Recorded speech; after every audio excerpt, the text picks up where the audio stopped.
Okay, this right here is Mucuna, and we're going to be picking some today.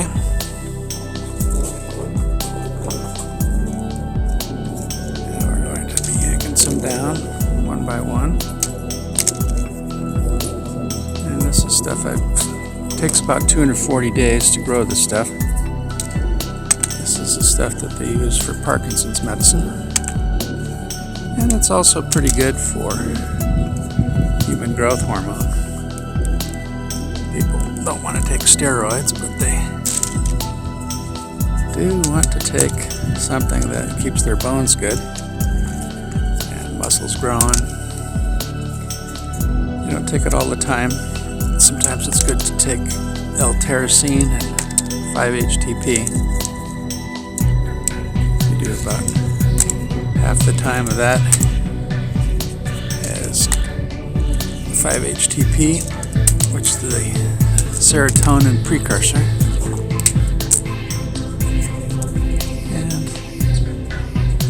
And this is fun stuff.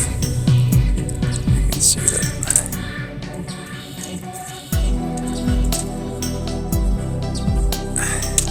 Give it a little tough of a. Probably should be wearing gloves on this, but.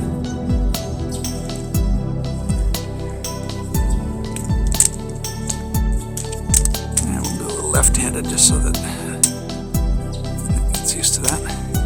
Well, this is just one plant right here. Last year we grew a bunch, had 10 plants. We had 1,600 beans that came out of it. And this time what I tried to do was to only grow the beans that came out of a pod that had 5 beans in them. But as you can see, a lot of these have a lot less than 5 beans in them.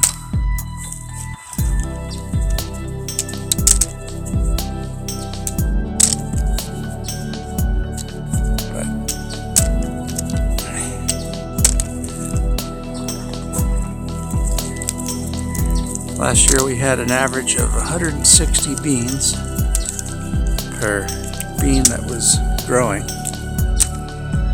which was pretty good. This year it seems like we might have more off of this one.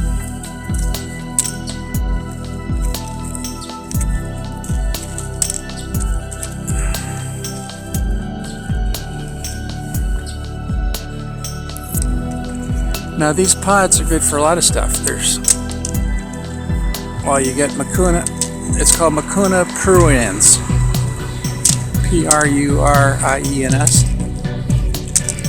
The shells have serotonin in them, so you technically could just take the shells, crush the crap out of them, and then put them with oil.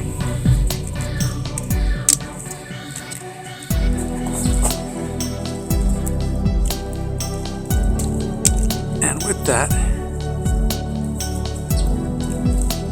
you could put it in the fridge for about 6 weeks.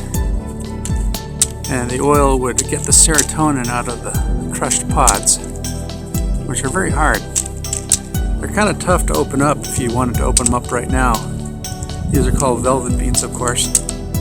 And they are it's more like, I would rather call them black felt beans. Let's move over here. This is going to be a little easier on the arms.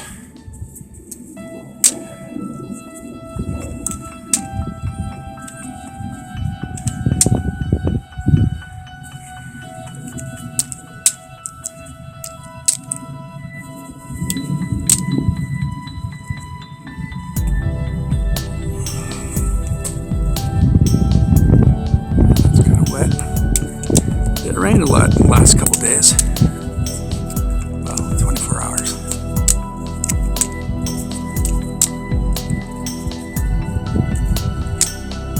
So we're doing pretty well here.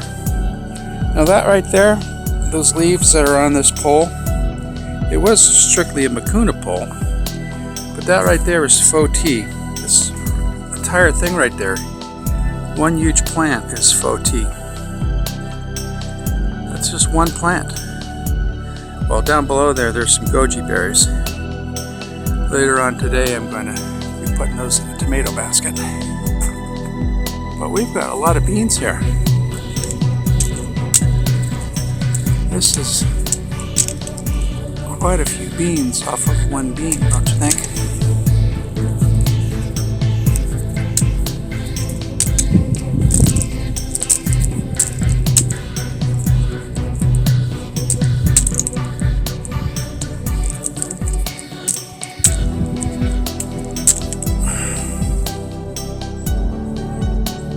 This is the foti plant, and it's growing very well. It's taken over, but they seem to get along pretty well. But these are still the Mucuna beans, but as you can see, they mingled. Foti is rather aggressive. It's also known as Chinese knotweed. Did I drop them? Sounded like it. There we go. Next to Mr. Dandelion there.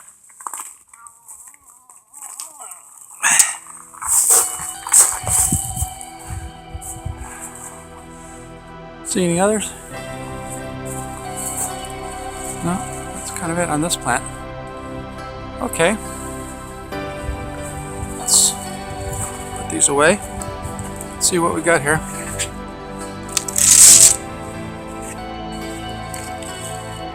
So, this is all from one plant for this year.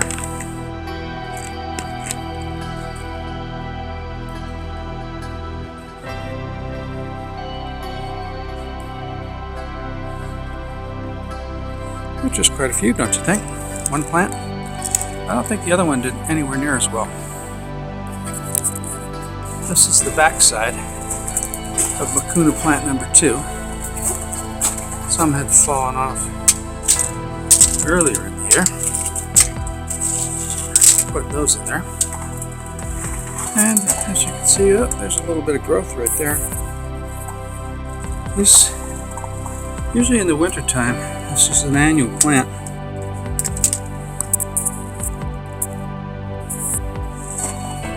Usually in the winter time, all of these fall off.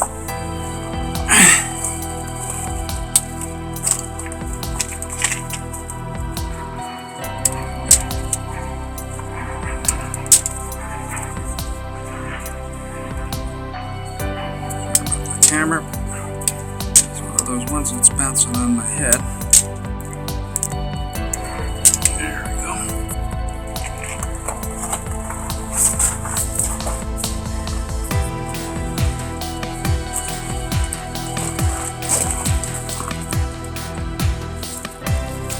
Not much from here.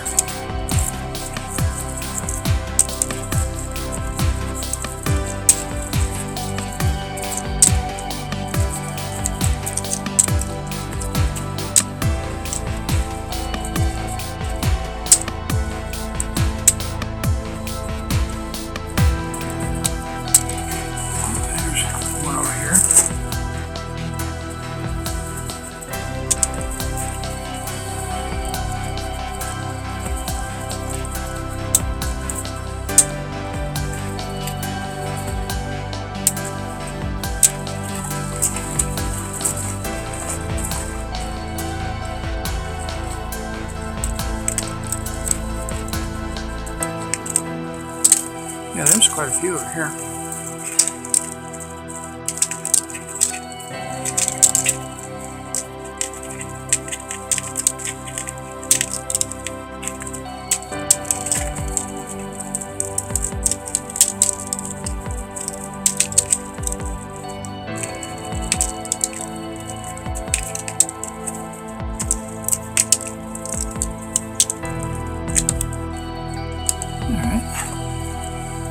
There's quite a few over here.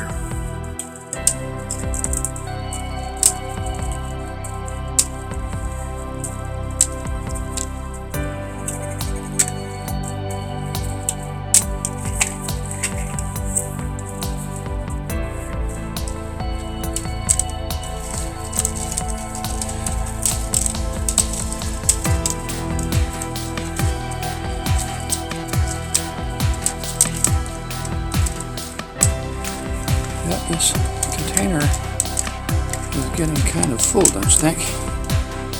This is just 2 plants, but we are certainly capitalizing here.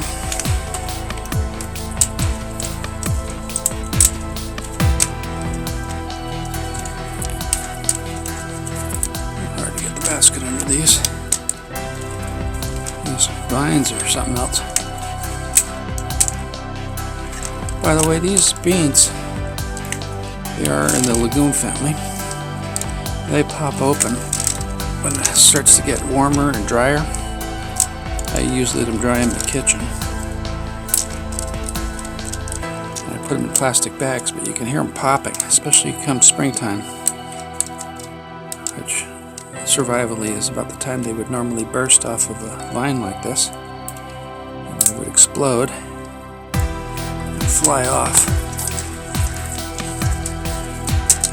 Let's stretch those legs. Ouch.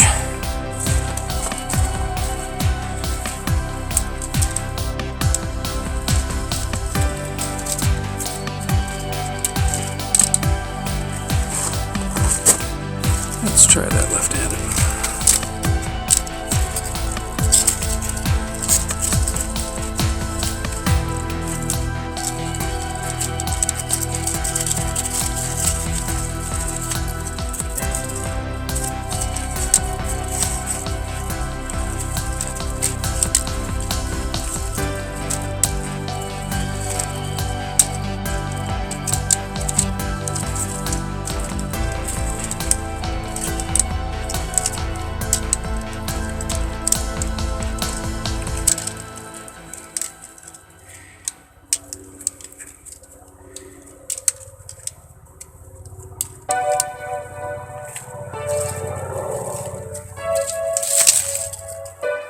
I like that 3 for 1.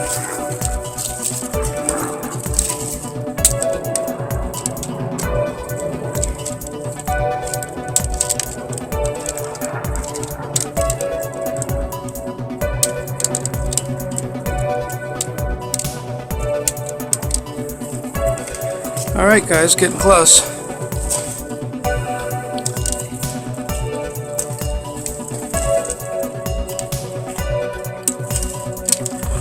We're on the home stretch.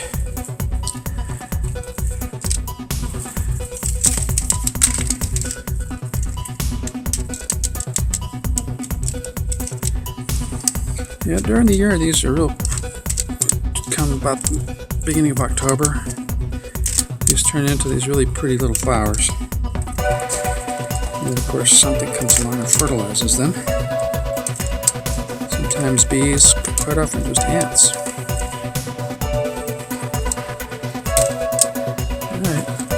More.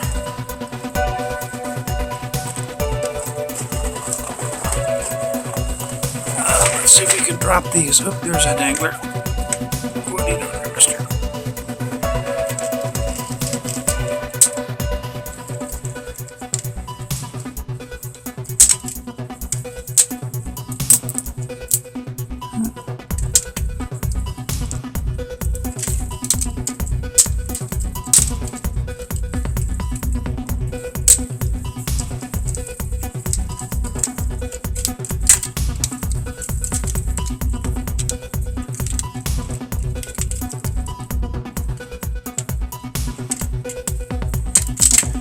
Alright guys, I think that's it. Let's look what we got.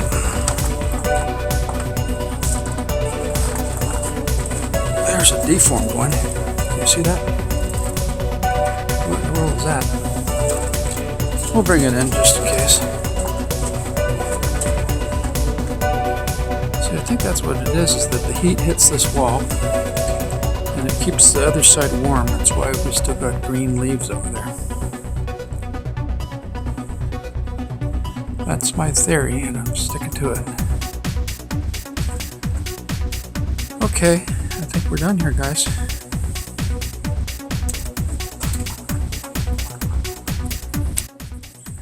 Hi there, this is Chris, my well-trusted mailman. How you doing, Chris? Hello. You got something new for me today?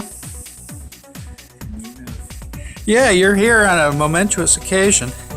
This is what we've got, is that we've got the first use of my camera, a head mounted. This is what, that way I picked all of these. But this was from two plants, one on the side yard and it also went over the back. And then this here is just from one plant in the front yard. Yeah, this is the, this is the Mucuna Pruriens, which I've talked to you about before, the Parkinson's human growth hormone material. But that's pretty good. That'll keep me in Mucuna for, honestly, that's pretty close to what I had last year with 10 plants. But I wanted to see, this year I planted pods that had only 6 seeds in them. So instead of just doing random like I got from the guy from Florida, I took seeds out of pods that had 6. I don't know that biased. I'm doing statistics on it to see if I go every year with a bean out of a 6 pod, whether or not it will produce pods that have 6. So that's the theory. Well, Happy New Year to you, sir. Yeah, thank you very much. Okay, so this right here are all of the beans that we got off of that plant right there. There's actually 2 plants, and as you can see, it's still got some green going on the bottom, so it's still alive, even here on December 31st. So I'm hoping that there's warmth being collected off that wall or off the vermicompost pile to keep it alive throughout the winter. And then it will continue to grow. It'd be kind of cool to turn an annual into perennial, but we'll see.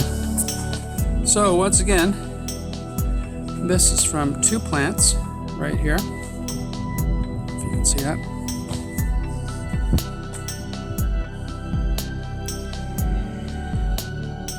And this is from 1 plant.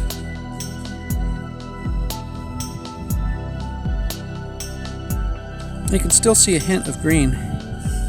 I was trying to let them all ripen, but that's probably as good as it gets. See that? Kind of slightly green. But most of them turn into this like black felt material. Feels pretty cool. It's very hard. You'd break your teeth if you tried to open it with your teeth.